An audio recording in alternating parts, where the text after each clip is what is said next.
Welcome to the Real Estate Conversation video podcast. Today I have Kevin Buttigieg, who is the chairman of Remax Malta, and he happens to be my brother. He has been in the real estate industry for over 24 years. He founded Remax in 2004. He has led the company for 15 years of consecutive growth, Global Region of the Year. He has won the European Excellence Award 2 times, and he has recently been crowned the Global Agent of the World in Remax. Here we are talking about the real estate market, where it's going, and what the Maltese public should think. The real estate market has experienced 3 to 5 years of consecutive growth in Malta and Gozo, both in number of transactions and in sales volume. It is said that the major growth has been particularly due to the investments derived from foreigners looking to do business in various industries, such as finance, gaming, today there's blockchain, and an increase in a number of foreign expats needing to live in Malta and wanting to rent property for residential, but also commercial property for companies that need a base. This resulting in the creation of strong demand from both local and foreigners looking to invest in rental properties. The market surge in Malta is also due to the various schemes that have been introduced by the Maltese government, which have been introduced over the years. These schemes have included the subsidy for first-time buyers and second-time buyers, which is focused on the local market. However, there are schemes such as the IIP, or the Citizenship by Investment, or the new Visa and Regulation rules for non-EUs coming to Malta. The demand and popularity of Malta has seen a number of major projects developed throughout the Maltese Islands, accommodating for much needed quality commercial and residential property. Both local and foreign customers are today becoming accustomed to. Over the last 2 years, the market has seen a hike in both rental and sales prices, which has evidently affected the lower market in terms of affordability. This has gone to the extent where new couples are finding it difficult to purchase their first home or even rent a property. Government has introduced subsidies and have announced that they will be reclaiming land to build housing for families that are eligible. Kevin, there are rumors that the market is slowing down, where only a few months ago developers were holding on property to maximize their profits, where today people are saying that they are worried that they might be kept with stock. Is this a reality, or is it just a rumor? I mean, you can look at it from many angles. Unfortunately, when you have a booming market, everybody wants to become a developer. And in our language, we call some of these people cowboys. And I would say the proper developer, the proper contractor in Malta is not worried at all. But yes, the ones who came on tow in the last 3 to 5 years that have been buying property just out there, paying crazy prices for sites and things like this, yes, these people should be worried. Unfortunately, they have went into a business that they don't have a lot of experience with. Unfortunately, we don't have any regulations about these kind of things. And obviously, it's our job to see which developers to work with and which developers not to work with. But yes, the developer that is doing a shoddy job and not completing his properties with good quality product will definitely keep his properties, because the people, foreign and local, are not stupid. I believe personally that anybody who's buying a property deserves to get a decent product. The quality needs to be at a high end today because there's lots of choice out there. And we will be seeing, yes, we'll be seeing lots of opportunities, as I mean, we saw in 2008, 2009, which proved to be the same story.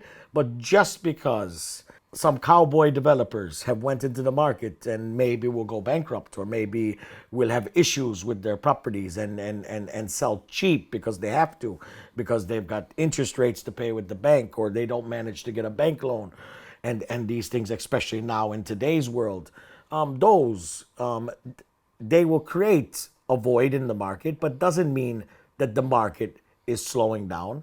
I mean, the market has started to stabilize. So yes, you can say to a certain extent it's slowed down, but on the whole, I'm seeing the market still moving. I'm following our own sales and letting, and it seems to be moving just fine. Obviously, 2018 and even 2017 were bumper years. They were very good years for everybody. As you can see, I mean, the increase in competition, the increase in the amount of agents in the market, the increase in the developers and the investors in property has just went tremendous. The truth is the Maltese have the blood that they like stone. So you'll always see investment in property. We're still earning great ROIs compared to our neighboring European countries. You can still find property and rent it out residential wise between 4 and 6, and sometimes if you're lucky even 7%.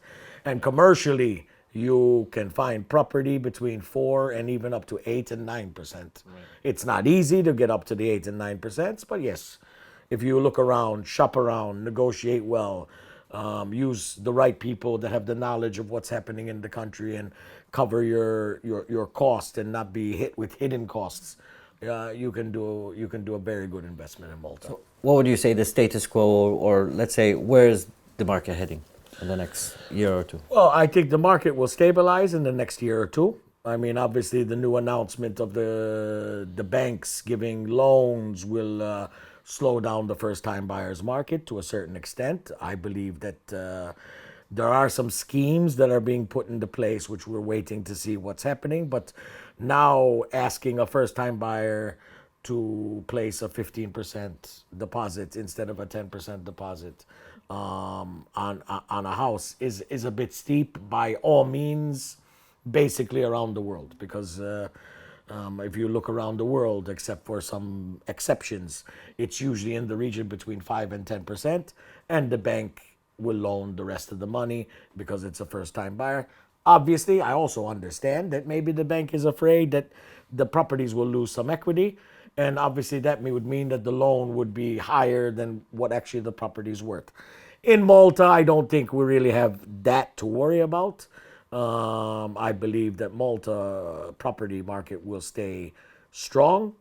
You need to always buy right. You need to be careful of what developer you buy from. You need to seek the right advice. I mean, a lot of people, for some reason, which I find very funny, they don't take buying a property, especially even if it's I'm not talking about an investor who has many properties. I'm talking about the first-time buyer. Some of them don't take it seriously enough, and they don't look into it and get the right advice. Speak to the bank, negotiate the right interest rates, get the right deal. Calculate in their equation that they need a life insurance.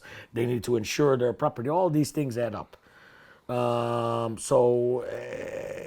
In reality, I believe today the property market for the near future of the next year, 2 years, even 3 years, will stabilize. There might be some areas that will take a small dip, but on the whole, the market will still stay strong. I mean, I kind of laugh when people start saying, because they see the market stabilizing, that people try and call it a bubble. I mean, just to make it clear for the whole population of Malta, when you call something a bubble, that means it drops by 50%. If it drops by 5 or 7%, that doesn't mean there's any bubble in the area. I'm confident.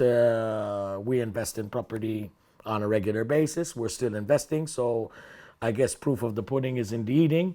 And yeah, I see a stable market for the next 2 to 3 years. So you would recommend going to a reputable agency if someone is looking to buy? And what kind of agent are we talking about? Who is educated? You need an agent with experience, who's been on the ground. You need to find an honest agent. We have cowboy agents as well. You need to have all your right questions. You need to know how much you can borrow from the bank. Today, an agent needs to supply all that information. Obviously, an agent cannot advise you on your tax implications because there are professionals for that. They cannot advise you on how the property is built. There's architects for that.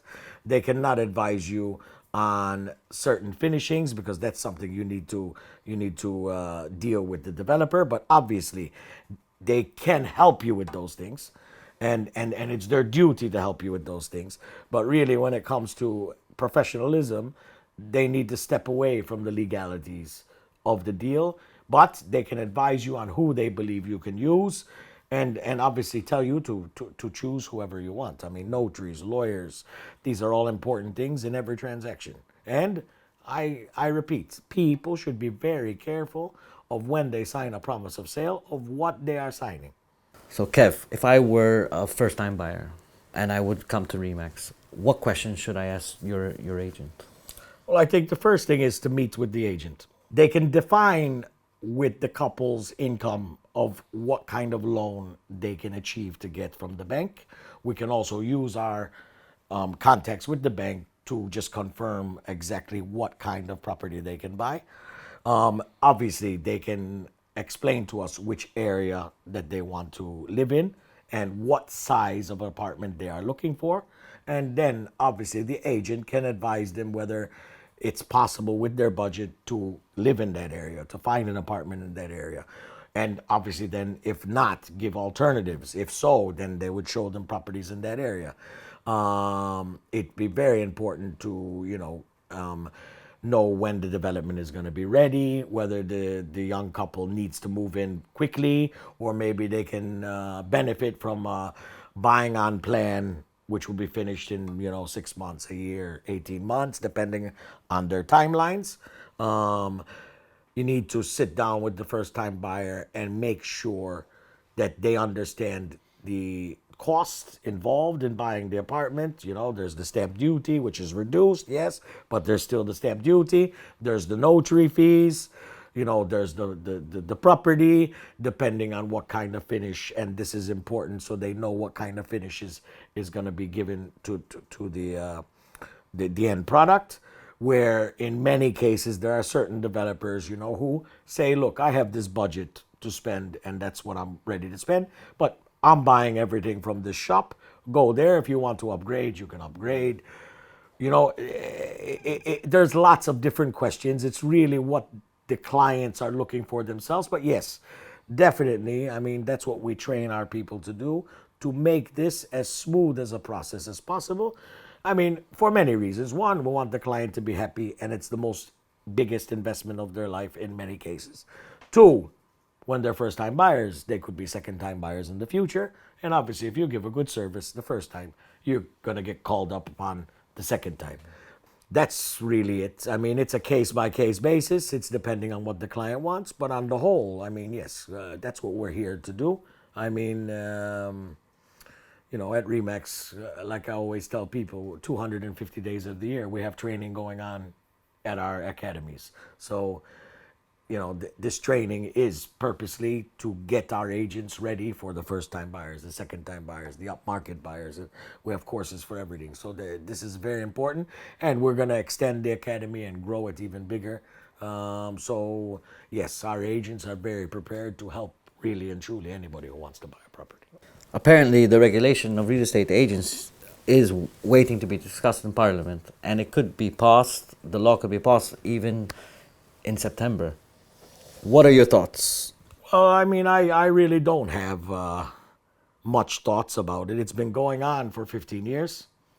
I've been being promised and been involved in the FEA before, and now we're just in the process of setting up a new association because my personal opinion, I do not want to be part of this new MDA section because being developers, and it's a Malta Developers Association, I see a total conflict of interest that any estate agent should be part of a developers association. It just doesn't make sense at all. Unfortunately, some of the key players in the market have chosen to go that route.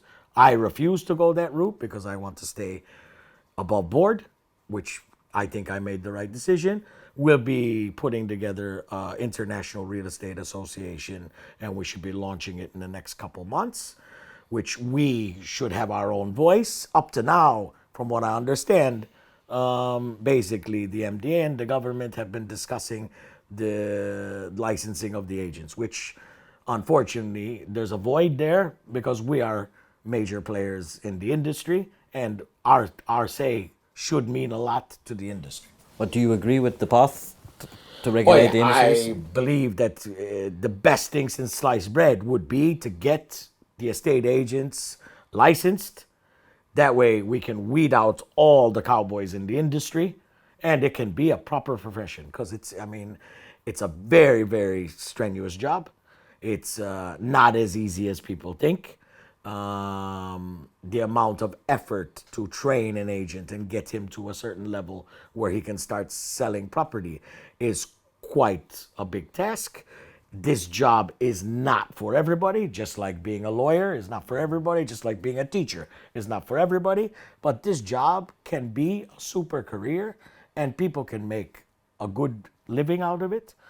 And it'd be nice to have everybody regulated, where things have to be done properly and have to be licensed, and you have to have a setup behind you. You can't just be a guy wakes up in the morning and you decide you want to be a real estate agent and you're going around showing apartments and you know nothing about what you're doing. Like it is today. Like it is today. Are there any new projects coming up? There's quite a few new projects coming up. I believe that these projects should be launched and marketed once the permits are out. It's okay if it's a new project and someone is testing just to get a feeler and ask for small deposits to book the apartments or book the houses before, and then sign a promise of sale later. But I believe that it's very important for the future of the real estate market is we concentrate on the infrastructure, we concentrate on the quality of the finish. And I repeat, the quality of the finish, because this is something that makes a stamp for us. Unfortunately, I would say that the quality is not that desirable at the present moment. Of course, there are some projects that are definitely, of a quality where it's deserving. And there are some super developers and some super architects that do a great job in promoting their projects, in doing what needs to be done. Unfortunately, we allow too many cowboys in this business who really don't care about what they're delivering. And it's not a good feeling, and it's not a good thing for people to be buying their home, making the biggest investment in their life, and being, let's not say cheated, but disappointed in the quality that is delivered. And really and truly, in some cases, it's so silly that the quality difference would be just for €1,000, you could have made this person happy and delivered a decent tile or a decent door. These are things that are important. And for their own business sake, I can tell you right now that there are certain Maltese locals who, in the eye of the population, are blacklisted. So, if you went and sat down for dinner and said, I'm thinking of buying an apartment from so-and-so, the whole table would turn around, are you crazy? I heard this, I heard this, I heard this. And that ruins their own business, the whole business for them. So they're creating their own monster. And yes, Malta needs to carry on and concentrate on the infrastructure. The architects need to be very focused on what they're doing. The designs need to be up to a 2019 standard. And the quality of the finish is very, very important. Tell me about foreign buyers. What can they find here? I've been dealing with foreign buyers all my life, and that's one of my main fortes. Foreign buyers look for good quality projects. I would say you've got probably 60-70% that would only look in an SDA area. And then you've got your 30-40% that would, buy a nice house, buy a house of character, even buy some apartments outside the SDAs. A lot of foreigners that I have dealt with and sold to, we've negotiated deals where the finishing of the actual apartment is done by by the owner himself, who gets his own turnkey contractor to avoid disappointment. I mean, there are some projects like Port Tomaso, which you can entrust the developer to deliver you a good product. Even Teeny Point, they deliver a good product. There are more that deliver a good product, but unfortunately, there is a lot more that don't deliver a good product. I mean, you shouldn't be going to sign a contract and you go into an apartment of 110 square meters and you find a snag list of 50 or 60 things to do. The snag list should be down, to 8 to 10 things. There's got to be mistakes. There's got to be some small problems, but on the whole, it can't be this long list that's never ending and it's evident, So these are things that we need to work on. And if we work on them, the property market will only get stronger and stronger and stronger. Don't forget, we're a little island which doesn't have a lot of space. You can't create really another Port Tomaso, especially in St. Julian's. You might be able to create another Port Tomaso in Marsa Scala, but it's a different area. Another thing I've noticed in the market, that the locals are looking even to move outside the main areas. The old way was, if I was born in Gargoo, I buy an apartment in Gargoo. But Gargoo, the prices have shot up sky high, and people can't afford to stay in Gargoo. If I'm born in Ormy, I want to live in Ormy, and vice versa, Maliha, and these places. It's our culture. But people have obviously had to adjust. The truth is, it's the same thing that happens everywhere else in the world. And there are still affordable properties out there. I believe that, yes, altogether, the business community needs to come up with schemes alongside the government to help out the first-time buyers. I mean, I know that there are some agencies that are willing to also help by put some benefits in their packages. I know some developers probably would be willing to help as well. And these things need to carry on, because we also have to be socially responsible for our country where we're making business and making money. So it's very important not to let the property market over-exceed where the locals and the young couples will never be able to afford a property. That's very important. So we need to keep areas, and that can be, I'm not going to say it's easily solved, because nothing is easily solved, but it can be solved. Thanks, Kev. To conclude, the market is stable. Things are still going strong. Regulation will definitely be a good thing for the market, because it will remove the cowboys from the industry, and we will have much more professional agents, which is something that first-time buyers, second-time buyers, all are looking for today. In today's market, cowboys are not wanted anymore. So, thanks, Kev, for coming to see me, and see you again on the Real Estate Conversation.